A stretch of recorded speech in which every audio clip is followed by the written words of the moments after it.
자, 오늘 본문 말씀은 2절부터 보도록 합니다. 2절에 보면 너희의 자녀는 알지도 못하고 보지도 못하였으나 너희가 오늘날 기억할 것은, 이렇게 말하고 있어요. 우리가 기억해야 될 것이 있습니다.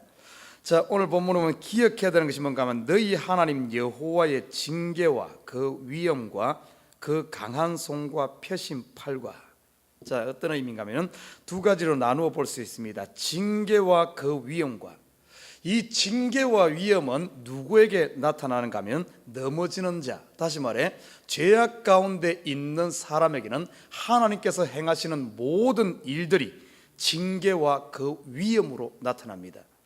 그러나 반대로 하나님 안에 있는 사람들, 그리스도 안에 있는 사람들, 하나님의 보호 아래 있는 사람들에게는 그 강한 손과 펴신 팔과, 그렇습니다. 강한 손과 펴신 팔은 보호입니다.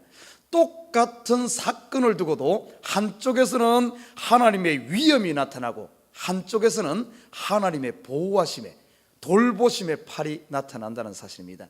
저와 여러분에는 어떤 편입니까? 하나님이 행하시는 모든 일에 대해서 예수 안에 있는 저와 여러분에게는 하나님의 보호하심인 줄 믿습니다. 홍해를 가르는 사건도 그러고 마지막 때에 임하는 최후 심판에도 어떤가 하면은 세상 사람들에게는 그것이 여호와의 위엄으로 나타나지만은 하나님 안에 있는 사람들, 요한계시록에 보면은 수많은 마지막 때에 일어나는 환란이 있습니다. 그 모든 사건이 뭔가 하면은 여호와의 보호하심의 팔로 일어나는 줄 믿습니다. 그래서 계시록을 딱 보다 보면 두 부분으로 딱 나눠집니다. 한쪽에서는 엄청난 위험스럽고 두렵고 이런 놀라운, 모든 사람이 놀라는 이런 사건으로 비춰지지만은 또 한편에서는 천국에 있는 백성들, 하나님 품 안에 있는 백성들에게는 그것이 뭔가 하면은 하나님이 신원하시는 날이요, 하나님이 보상하시는 날이요, 이 하나님 백성에게는 그 환난 가운데서도 폭풍 가운데서도 하나님이 온전히 천국에서 찬양하면서 보호하시는 줄 믿습니다.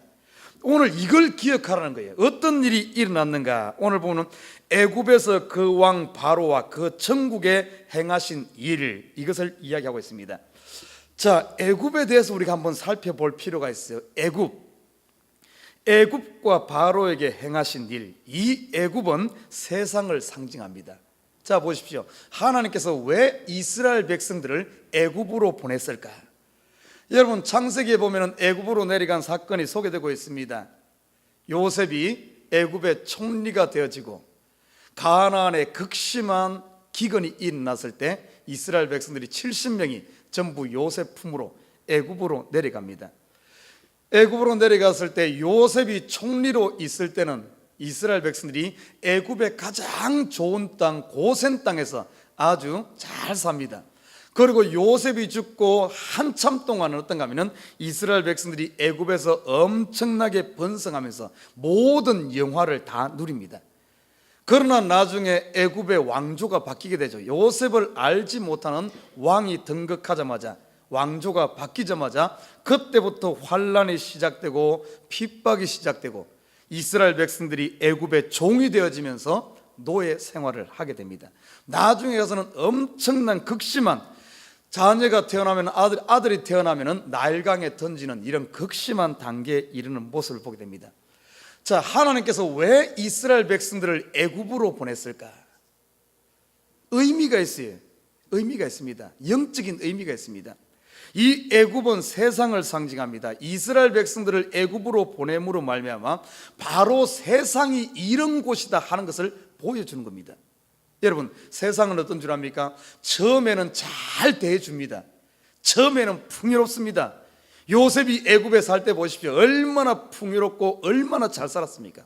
그러나 결국에는 그 풍요로 말미암아 이스라엘 백성들이 엄청나게 많은 자손을 낳게 되고, 그런데 결국에 어떻게 됩니까? 그 많은 자손들을 애굽이 노예 삼아서 종살이 시키고 극심하게 결국에는 장자를, 모든 아들들을 죽이는 이런 단계로 가지 않습니까? 바로 이것이 세상이란 것을 보여주는 거예요. 세상에 보십시오. 처음에는 우리에게 유혹적이고 풍요롭고 모든 것이 고센 땅과 같이 최고의 영화를 누리는 것 같이, 세상에 가면은 모든 것이 행복할 것 같고 쾌락을 누릴 것 같고 만족할 것 같은데 그 결국은 뭡니까? 바로 애굽입니다. 우리를 종삼고 우리를 죽이는 것이, 결국에는 멸망시키는 것이 바로 애굽이라는 사실을, 이 하나님 이스라엘 백성들을 애굽에 보냄으로 말미암아 그 세상을 보여주는 거예요. 그곳에서 어떤가 하면은 그곳에서 애굽에서 이스라엘 백성들을 약속의 땅으로 불러내지 않습니까? 우리의 삶을 보여주는 거예요. 우리도 세상 가운데 어떻게 보면은 아담과 하와가 선악과를 따먹고 세상으로 가면은 하나님과 같이 될 줄 알았고 모든 것을 누릴 줄 알았고 하나님처럼 될 줄 알았는데 그 결국이 뭡니까? 그 먹었을 때 입맛은 잠깐이요 결국에는 사망만 남는, 그리고 그것을 예수 그리스도를 통해서 사람을 구원해내는 이 일, 애굽으로 보내서 그곳에서 구원해내는 일, 예수 그리스도를 보낼 것에 대한 이 모든 것에 다 하나님의 계획하에서 일어난 예표적인 사건인 줄 믿습니다. 이 애굽 이것을 보면서도, 이 출애굽을 보면서도 십자가 사건을 다 보여주는 거예요. 여러분, 이렇게 보여주는데도 우리가 왜 자꾸 세상을 사모하며 세상으로 자꾸 가려고 합니까? 왜 죄악 가운데 뛴 겁니까? 이거 분명히 보여주잖아요. 기쁨은 잠시요 그 결국에는 고생만 남는 곳이 바로 애굽이라는 사실. 자, 이곳에서 오늘 본문에 보면 하나님께서 바로와 애굽에 어떤 일을 행했는가? 여러분, 애굽의 10가지 재앙을 통해서 애굽의 이 각종 세상이 섬기는 이런 신들, 요즘 말로 하면은 우리 세상이 뭘 섬깁니까? 세상이 돈과 쾌락과 명예와 갖가지 이렇게 자녀와 아니면 이런 모든 것들을 섬기는, 이것이 다 헛된 것임을 보여주는, 그 당시 이스라엘 백성들이 애굽에서 섬겼던 각종 애굽이 의지했던 이런 신들, 나일강을 의지하고 나일강을 통해서 그 농사 짓잖아요. 그 나일강을 의지하고 갖가지 이런 신들을 다 벌하는, 우리가 지금 세상의 어떤 우상과 같은 하나님보다 더 즐거워하는 것들, 결국에 가서는 이것이 아무것도 아님을 애굽의 10가지 재앙을 통해서 다 보여주는 겁니다. 다 보여주고 결국에 마지막에 가서는 어떤 재앙을 내립니까? 장자를 치는 재앙을 내립니다. 자, 이 속에서도 굉장히 하나님의 예표적인 사건이 소개되고 있어요. 장자를 친다. 애굽의 장자를 치고 나서 어떤가 하면 이스라엘 백성들을 그 대신에 불러냈습니다. 이스라엘 백성들은 장자의 하나님의 장자입니다. 보십시오. 장자를 침으로 말미암아 이스라엘 백성들을 구원해낸 이 사건, 어떤 의미가 있어요? 우리의 장자 되시는 예수 그리스도를 십자가에 못 박고 그 대신에 우리를 구원해내는 이 사건을 예표하고 있어요. 여러분, 장자를 친단 말이 뭔 말입니까? 이 애굽의 장자를 치는, 이 장자를 치게 된 이유가 바로 왕이 그 마음을 완악케 한 이 죄악 때문에 그렇습니다. 결국에는 우리가 가지고 있는 모든 죄악의 결국이 뭔가 하면은 결국엔 죽음이에요. 결국에는 십자가입니다. 예수님께서 왜 십자가 졌습니까? 결국에는 그 십자가가 우리의 완악한 고집 부리는 이 죄의 결과란 사실을 알아야 됩니다.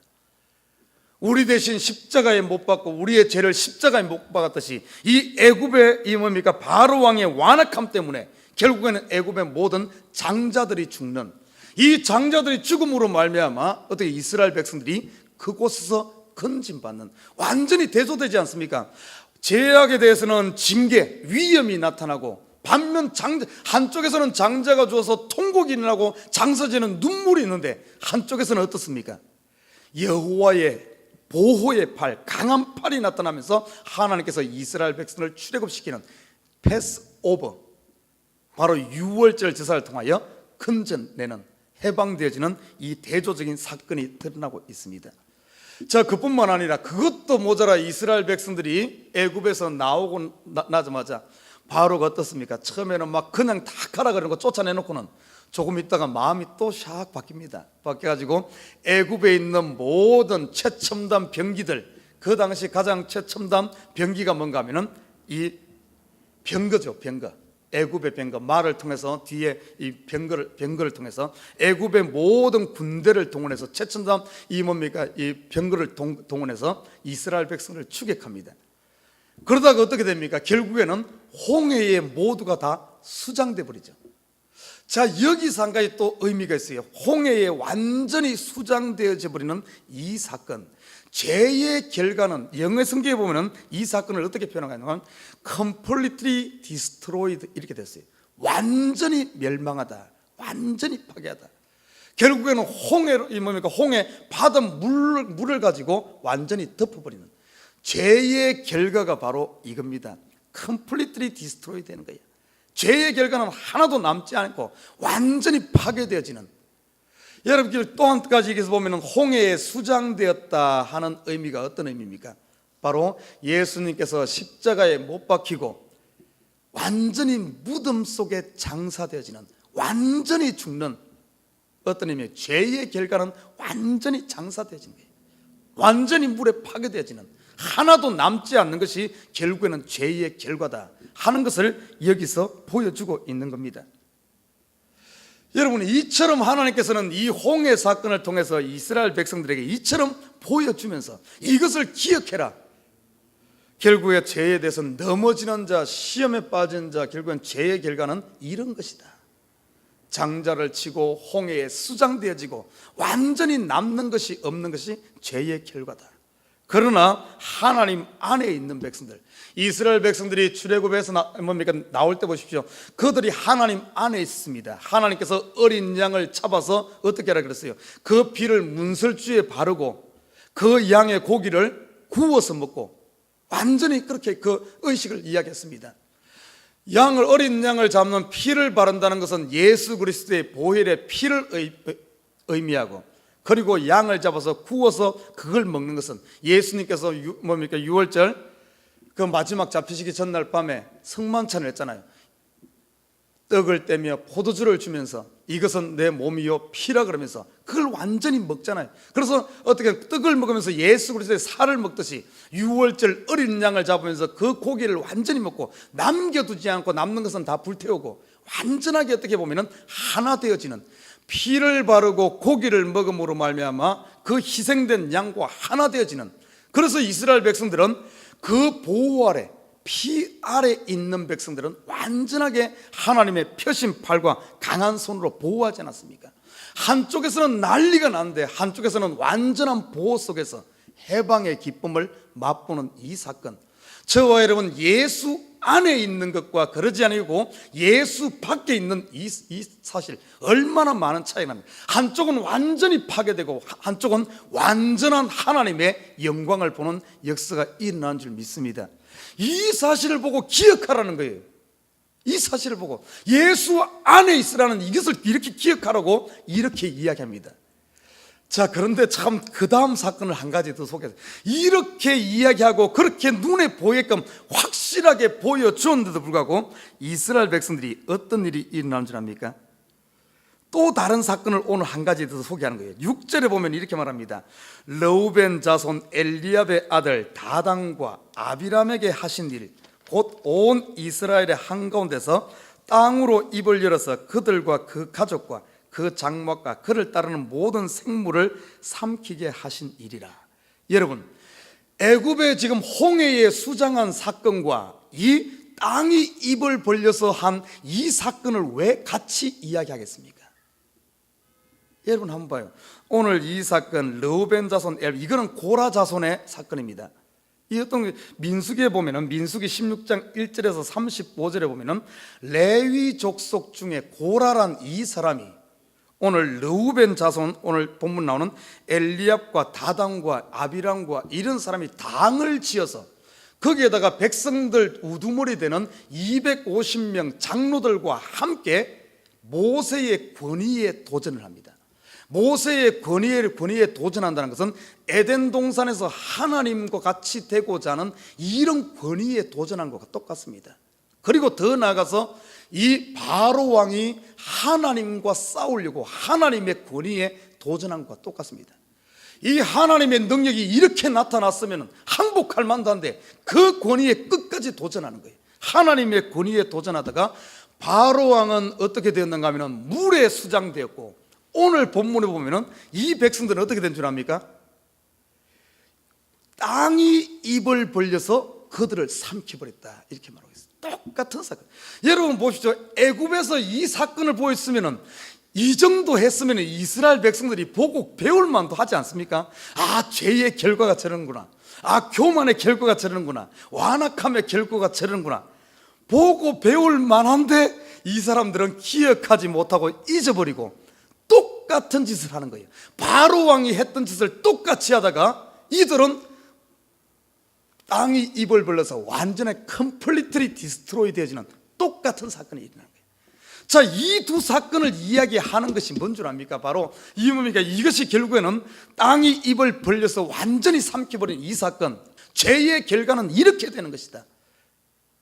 죄에 대해서는 완전히 하나님께서 완전히 십자가로 완전히 하는 거예요. 그래서 이 예수님께서 십자가 지심으로 말미암아 죄에 대해서 완전한 심판을 행하셨기 때문에 더 이상 죄가 힘을 못 쓰는 우리 예수 그리스도를 믿는 저와 여러분에게는 죄가 더 이상 지금 잠시 여러분 넘어지게 한다 할지라도 그 죄가 여러분을 어떻게 하지 못해요. 하나님께 죄에 대해서는 완전히 심판하는 거예요. 완전히 심판. 이렇게 보여주고 있다는 겁니다. 이렇게 보여주면서 너희는 기억하라. 그런데도 이 시대에 보면은 이만큼 확실하게 보여주는 죄의 결과가 이금을 보여줌에도 믿는 사람들이 또 죄에 빠지는 이유는 뭐냐 말입니다. 이것이 뭐예요? 이렇게 참 이게 바로 사람이란 거예요. 사람. 그러니까 결국에는 우리 힘으로는 어쩔 수 없다는 겁니다. 우리 힘으로는 아무것도 안 돼요. 여러분 힘으로 아무리 죄를 이기려고 하고 하나님께서 눈앞에 보여주고 아무리 가르쳐줘도 우리 힘으로는 안 된다는 사실입니다. 그러면 어떻게 합니까? 우리 힘으로 안 되니까 소망이 없습니까? 아니에요. 바로 예수밖에 없다는 겁니다. 예수. 우리에게는 소망이 없지만 누구에게 소망이 있는가? 바로 예수 안에 있다는 거예요. 예수 안에. 그래서 더 이상 자기를 의지하지 말고 온전히 예수를 의지하는 저와 여러분 되시길 주님을 부탁드립니다. 오늘 두 사건 다 보십시오. 홍해를 이 바로 왕의 사건, 고라와 그 뭡니까 로벤 자손들 이들의 사건. 결국에 이것이 보여주는 게 뭡니까? 완악하고 고집세고 결국에는 이래가지고 완전히 파괴된 게 완전히 이 죄가 뭔가 하면은 죄. 세상이 바로 이렇다는 것이 요한계시록에 보면은 세상 가운데 있는 사람들, 죄악 가운데 있는 사람들, 하나님의 능력이 나타나고 엄청난 마지막 대환란이 나타나면은 그 앞에서 회개할 만도 한데 회개하는 것이 아니라 어떤 일이 일어나는 줄 압니까? 요한계시록을 가만히 읽다 보면은 그들은 한 가지 특징이 있어요. 그들의 죄를 회개하는 것이 아니라 더 마음을 완악하게 합니다. 더 마음. 그래서 더 마음을 완악하게 하면서 울며 일을 가는 거예요. 회개하는 게 아닙니다. 여러분 지옥에 간 백성들 회개할 것 같습니까? 지옥에서 하는 것은 회개하는 것이라 내가 잘못했다 이것이 아니라 더 하나님에 대해서 손가락질하면서 더 이 완악해지는 거예요. 그러나 반대로 하나님의 백성은 어떤 줄 압니까? 이런 일이 일어나면 일어날수록 하나님의 백성들은 회개하고 토론. 정결한 백성들은 더 정결해지고 완악한 백성들은 더 완악해지는 겁니다. 결국에는 세상은 뭔가 하면은 이런 고집으로 가다가 회개하면 돌아오죠. 그래서 하나님의 백성들과 그러지 않은 백성이 나중에 가면 확연하게 드러난다는 거죠. 로마서 2장 5절에 이렇게 말하고 있어요. 다만 내 고집과 회개치 않는 마음을 따라 진노의 날 곧 하나님의 의로우신 판단이 나타나는 그날에 임할 진노를 내게 쌓는도다 이렇게 말하고 있어요. 여러분 어떻습니까? 저와 여러분 혹시 어떤 문제가 일어났을 때 어려움이 일어날 때 고집대로 더 마음을 완악하게 합니까? 아니면은 회개하고 토로합니까? 여러분 아무리 완악하게 한다 할지라도 그 결국은 완전히 물에 수장되고 땅이 입을 벌리고 결국에는 십자가에 못 박는 아무것도 남지 않는 결국은 완전히 디스트로이 되는 것이 이 고집의 결과란 사실이에요. 그런데도 이 시대에 이렇게 성경은 분명하게 보여주는데도 불구하고 이 시대에 고집 부린 사람이 얼마나 많은지 몰라. 여러분 혹시 교회에서 고집 부리지는 않습니까? 고집 부리고 살고 있지는 않아요? 예수님께서는 어떻게 말해요? 이 몸이 사도 바울은 이렇게 말하고 있어요. 너희가 분을 품더라도 해가 지도록 분을 품지 말아라. 해가 지도록 품고 있지 말아라. 빨리 해가 지기 전에 그 분을 풀어라 이렇게 말하고 있어요. 그런데 저와 여러분 어떻습니까? 지금 혹시 남편과 아내가 싸워가지고 한 달째 지금 풀지 않고 고집대로 둘이 그러고 있지는 않습니까? 그 결과가 뭔 줄 알아요? 홍해에 수장되는 것이고 땅이 입을 벌려서 완전히 디스트로이 되는 거예요. 남는 게 없어요. 여러분 혹시 누군가 원수 맺어가지고 풀지 않고 고집 부리면서 그러고 있지는 않습니까? 하나님 앞에 죄악에 대해서 하나님 앞에 교회에서 보면 시험 들고 나면 사람들 그런 사람 많아요. 빨리 풀어. 시험은 들 수도 있어요. 우리가 사람이기 때문에 때로는 넘어질 수도 있고 쓰러질 수도 있고 유혹될 수도 있고 시험 될 수도 있습니다. 그러나 중요한 것은 그것이 해가 지도록 하면 안 돼. 해가 진다는 말은 하나님의 판단, 어둠의 세력이 와서 나를 점령하기 이전에, 뭐 하루 해진다 이 말이 아니에요. 영적으로 깊이 보면은 어둠이 나를 완전히, 사단이 나를 사로잡기 전에 우리 인간은 얼마든지 분도 내고 싸움도 하고 얼마든지 다투기도 하고 얼마든지 일어날 수 있어요. 우리가 사람이기 때문에. 그러나 그것을 마음을 완악히 하고 고집을 부리고 점점 가면 갈수록 어떻게 되는 줄 아면, 처음에는 분은 내 감정에서 분을 내는데 그것을 풀지 않으면 뭐가 개입되는 줄 압니까? 어둠이 와서 개입해. 다시 말해 사단이 와서 나를 사로잡는다는 거예요.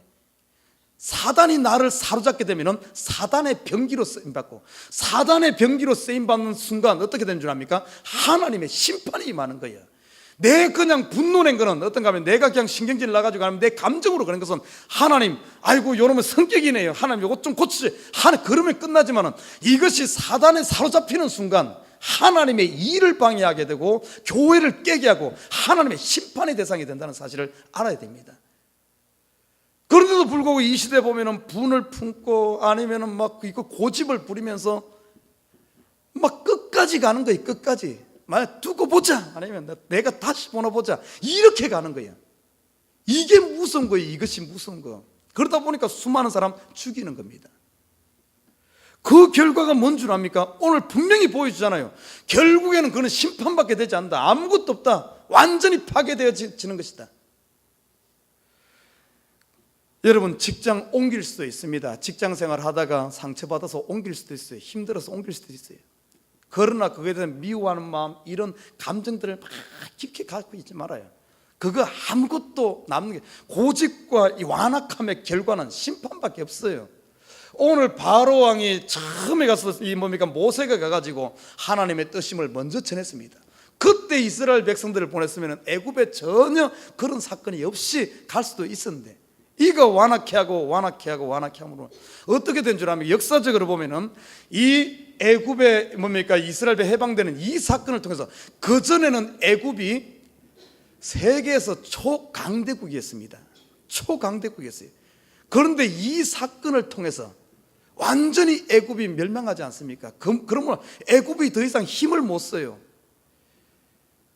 그때부터 애굽의 국력이 쇠퇴합니다. 그걸 어디서 볼 수 있는 줄 압니까? 성경을 역사하는 역사학자들에 의하면 애굽이 초강대국이었는데 그 뒤에 보면 약 480년 정도 후에 보면 솔로몬이 왕이 되었을 때 애굽의 공주와 솔로몬이 결혼을 합니다. 여러분, 애굽의 왕은 초강대국이었는데 그때부터 국력이 쇠퇴해서 약해서 나중에 가서, 이스라엘은 얼마나 작은 나라입니까? 사실 애굽에 종살이 했던 나라 아닙니까? 애굽에 종살이 했던, 그런데 종살이 했던 나라에 그 왕에게 자기 딸을 보내는 거예요. 그만큼 애굽의 국력이 이스라엘보다도 못할 정도로 그렇게 약해졌어요. 완악함으로 말미암아, 한 왕의 완악함으로 말미암아 결국에는 이렇게 돼요. 한 나라 자체가 이렇게 돼버립니다. 우리가 완악하고 고집 부리면 결국에는 어떤가 하면 모든 것이 이렇게 될 수밖에 없다는 사실이, 성경은 이렇게 분명히 보여주는데도 불구하고 오늘 애굽을 통해서 보여주는 대로 보고 이스라엘 백성들이 광야에서 또 거짓거리했고, 가나안 땅에 들어가서도 또 그럽니다. 하나님 앞에 또 고집 부리며 그러다 수없이 얻어맞잖아요. 사사기를 겪으면서 얼마나 많이 얻어맞습니까? 그리고 이스라엘 다윗 왕이 형성되고 왕국으로 이어지면서도 계속해서 얻어맞잖아요. 그래서 이사야서는 어떻게 표현하는가? 너희가 머리끝부터 시작해서 발끝까지, 정수리부터 발바닥 끝까지 성한 곳이 없을 정도로 얻어맞았는데도 그래도 회개하지 않고 그래도 고집 부리며 나오는 이스라엘에 대해서 이야기하면서 결국에는 바벨론 포로가 되어지는, 참 우리 그런 거 보면은 이 사람이란 것이 얼마나 미련하고 완악한지를 볼 수가 있어요. 여러분, 그게 남의 이야기가 아닙니다. 바로 우리 이야기예요. 우리 이야기. 그래서 여러분, 더 이상 나를 의지하지 말고 예수 의지하시길 주님을 부탁드립니다. 더 이상 고집 부리지 말고 마음을 부드럽게 해요. 중요한 것은 뭔가 하면 죄를 짓고 넘어지는 것이 중요한 것이 아니라 마음을 항상 부드럽게 옥토로 가지고 있으면 넘어졌다가도 금방 일어납니다. 오히려 하나님이 더 사랑해. 대표적인 사람이 다윗 아닙니까? 그 큰 범죄를 범하고도 그 마음이 옥토로 유지하고 있었기 때문에 돌아오니까 그 범죄한 그 밧세바를 통해서 솔로몬이 태어나지 않습니까? 하나님의 사랑을 더 갑질로 받지 않습니까? 그러나 돌아오지 못하고 고집대로 간 사울왕은 그냥 그대로 멸망길로 간 사실을 보게 됩니다. 성경은 우리에게 분명히 보여주고 있어요. 죄의 결과는 결국에는 사망이란 것, 죄의 결과는 심판이란 것. 홍해가 덮어버리고 땅이 덮어버리고 십자가를 통해서 죄의 결과는 저 수치스럽고 죄의 결과는 저것이다.